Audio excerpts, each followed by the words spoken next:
Hoy conversamos con el médico Luis Ugalde Gamboa de Costa Rica, especialista en enfermedades respiratorias. ¿Cuáles son esas principales enfermedades crónicas respiratorias que atacan a la población y quiénes son las personas más propensas a desarrollarlas?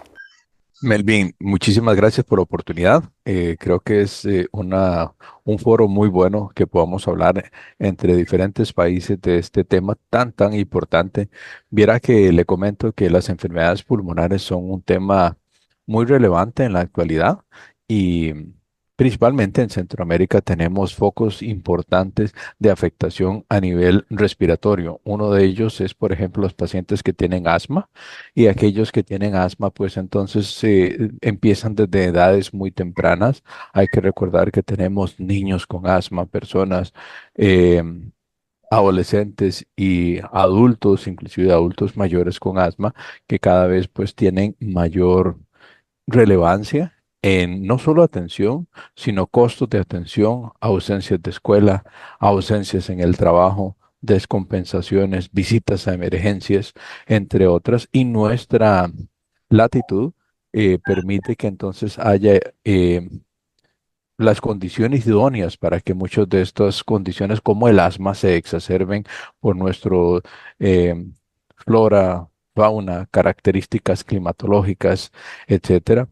Y no olvidar también, Malvin, la enfermedad pulmonar obstructiva crónica, cuyas siglas son el EPOC, donde cada vez es más importante también el número de personas que está teniendo este tipo de enfermedad asociado ya sea por el hábito de fumar o por la exposición a biomasa, humo, condiciones de riesgo que puedan generar esta condición. Cada vez tenemos, Melvin, capitales más contaminadas, ciudades más contaminadas desde el punto de vista em, aéreo, ¿verdad? De las partes que se aerolizan y cada vez vemos más ese impacto también en las enfermedades respiratorias, los cuales se vuelven en costos de atención muy altos para las seguridades sociales y para los mismos pacientes. O sea que hoy más que nunca creo que eso es un tema de relevancia e importancia por la calidad de vida que le puede quitar a los pacientes y los costos de atención que representa para cada país. En el año se pierde la vida alrededor de 4 millones de personas a causa de enfermedades respiratorias crónicas. ¿Qué tipo de complicaciones pueden tener eh, una persona con asma y un paciente con EPOC, doctor? Excelente pregunta, Melvin. Mire, dentro de las complicaciones que podemos tener para los pacientes que tienen enfermedad pulmonar obstructiva crónica son las infecciones como tal, que es principalmente lo que los lleva al hospital y a tener exacerbaciones. Y además, tener también complicaciones cardiovasculares asociados a la enfermedad, porque estas enfermedades, Melvin, nunca vienen solas. Estas enfermedades vienen o los pacientes con algún grado de afectación cardiovascular o también desde el punto de vista metabólico. No es inusual que estos pacientes sean hipertensos, diabéticos y que tengan enfermedades vasculares. Entonces, estos pacientes, aunque suene paradójico, muchas veces no tienen una sola complicación pulmonar, sino también complicaciones cardiovasculares, como lo es arritmias, infartos, enfermedades cerebrovasculares, insuficiencia cardíaca, arritmias, entre otros. Entonces, esto viene al traste con la calidad de vida de los pacientes y no solamente entonces se convierte en un problema de falta de aire, sino de tratamiento integral con otros especialistas para tratar de mejorar y estabilizar la enfermedad. Interesante, lo decía usted hace un momento, que esta enfermedad pues no se da solo en niños ni en personas de la tercera edad, es una enfermedad que no respeta edades, doctor. No, no viera que no lo respeta. Se presenta, las enfermedades respiratorias como tales se presentan en todos los grupos etarios y pues de acuerdo a la enfermedad, pues así sería su injerencia en la edad. Como bien decías, pues los pacientes asmáticos obviamente pues van a tener una gran importancia en los niños, pero eso no significa que los pacientes con enfermedad pulmonar obstructiva crónica solo se presenten en adultos mayores, muy mayores. También hay adultos de mediana edad que también pueden tener enfermedad pulmonar obstructiva. Interesante, muy bien. ¿El paciente con asma puede llegar en algún momento a desarrollar asma severa? Sí, claro. Catalogamos el asma según de acuerdo a un estudio también que utilizamos, o sea, que tiene la persona de soplar contra una medición que hacemos y también en relación a un puntaje de exacerbación. Es decir, le preguntamos al paciente ya preguntas que están validadas y definidas, sacamos un puntaje y así clasificamos la severidad o el control del asma. Entre más severo sea el tratamiento, entre más severa sea la condición, más tratamiento necesita. Y entre más tratamiento necesita, es un paciente que va a tener entonces más posibilidad de tener exacerbaciones, visitas a emergencias, complicaciones, neumonía. Y sobre todo, Melvin, una pérdida de calidad de vida porque es una persona que no puede hacer sus actividades normales. Un paciente con asma severa, pues un niño con asma severa no puede ir regularmente a la escuela, no puede ir en un paseo, no puede jugar fútbol, no puede jugar en otros deportes, se complica mucho y entonces nuestra misión es pues que esas personas también, no solo los niños, sino los adultos que de repente se ven limitados, no pueden hacer ejercicio, ganan peso, etcétera, tengan una calidad de vida bastante adecuada y que se equipare al de una persona sin asma. ¿Existe innovación en medicamentos para tratar tanto a pacientes con asma y con EPOC, doctor? Melvin, hay esperanza, sí, hay mucha esperanza. Cada vez tenemos los médicos más herramientas para el tratamiento tanto del asma como del EPOC, donde viera usted que tenemos nuevos inhaladores, nuevos medicamentos, inclusive inyectados, nuevas estrategias que con el diagnóstico correcto podemos hacer un cambio en la vida de ellos. Entonces, a mí me parece que hoy por hoy lo que estamos haciendo con estas divulgaciones es llamar a la conciencia también, no solo de los médicos, sino de las personas, para que también, Melvin, por ejemplo, cuando usted tiene alguna situación o algún amigo tiene una afectación cardíaca, usted solicita que se le haga un electrocardiograma, por ejemplo. Bueno, aquí lo que queremos es también popularizar el uso de la espirometría, Melvin, es decir, que las personas sepan qué es una espirometría, es una prueba de soplar, que le pregunten a su médico si son candidatos a hacérsela para popularizarla y en el momento de que, como se ha popularizado otros estudios como la endoscopía, gastroscopía o electrocardiograma, la espirometría también forme parte de la conciencia de las personas y pregunten a sus doctores si son candidatos a esto, si tienen mucha tos, si tienen síntomas respiratorios para que tengan un diagnóstico temprano. ¿Considera que estos medicamentos están al alcance de toda la población, o sea, de todos los sectores de la población, o hay algunas limitantes, hay sectores de la población, considerando el tema de Centroamérica, la realidad de Centroamérica? Definitivamente, pues hay una desigualdad importante en nuestras latitudes centroamericanas y nuestra realidad en los ingresos entre las personas que pues podrían tener acceso a estos medicamentos y aquellas a las que no. Pero creo que poco a poco, ¿verdad? Se van equiparando conforme haya más uso y más conciencia, pues entonces la equiparación de estos accesos van haciendo cada vez mejores.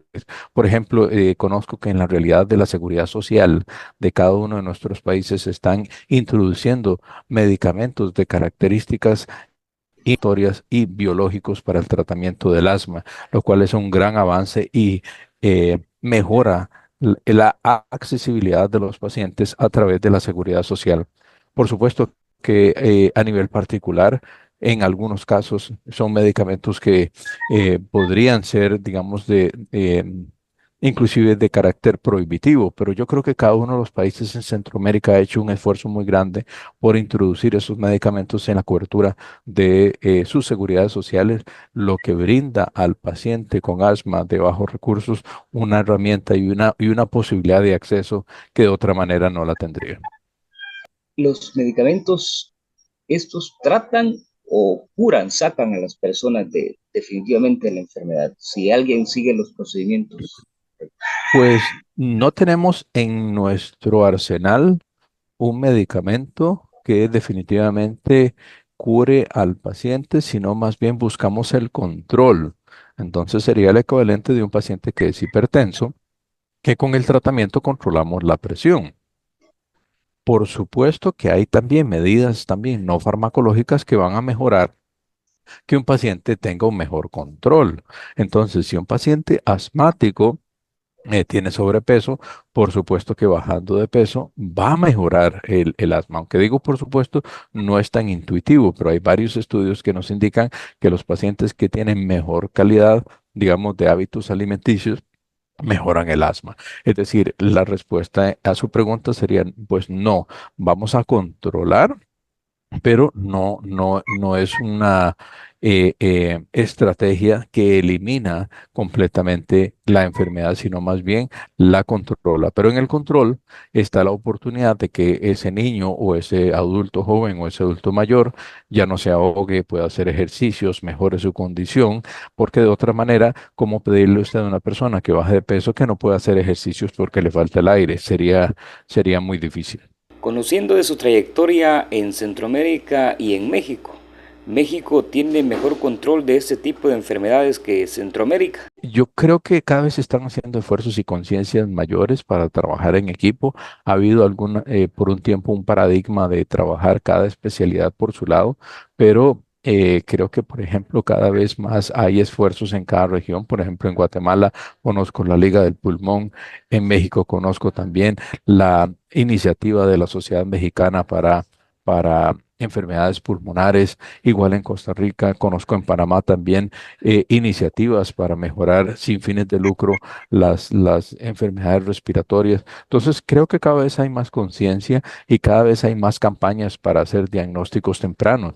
Entonces, se hacen, por ejemplo, Melvin, campañas donde se hacen espirometrías masivas a personas de riesgo. ¿Cuáles son aquellas personas de riesgo? Aquellas que tienen síntomas respiratorios crónicos, tos crónica o fumadores que desean ser evaluados para saber su condición, porque le comento algo, las pruebas de función pulmonar, o sea, en un inicio los pacientes que fuman no saben que tienen la enfermedad.